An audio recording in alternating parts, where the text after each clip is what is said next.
নমস্কার। Spiritual bulletin চ্যানেলের সকল শ্রোতা ও দর্শককে জানাই সাদর সুস্বাগতম। পঞ্চাঙ্গ অনুসারে প্রতি বছর আশ্বিন মাসের শুক্লপক্ষের পূর্ণিমা তিথিতে শারদ পূর্ণিমা বা কোজাগরী পূর্ণিমা উৎসব পালিত হয়। এবছর যেহেতু শারদ পূর্ণিমা পড়েছে 9 অক্টোবর রবিবার, পৌরাণিক বিশ্বাস এই শারদ পূর্ণিমাতে 16টি কলাতে সজ্জিত হওয়ার পরেই চাঁদ পৃথিবীর সবচেয়ে কাছে আসবে।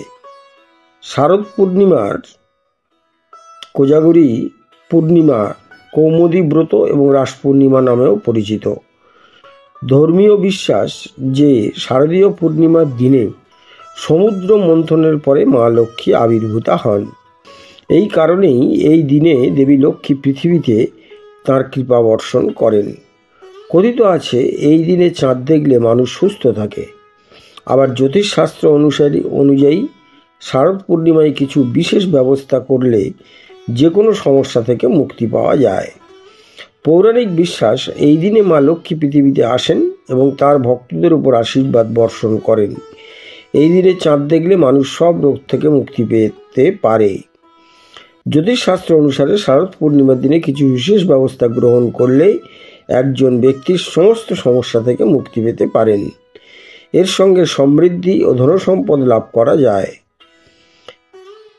শারদ পূর্ণিমায় করুন এই উপায়: অর্থ সংকট দূর করতে, আর্থিক অবস্থা মজবুত করতে শারদীয় পূর্ণিমার রাতে লক্ষ্মী দেবীর পুজোর সঙ্গে মাকে 5টি কড়ি নিবেদন করুন।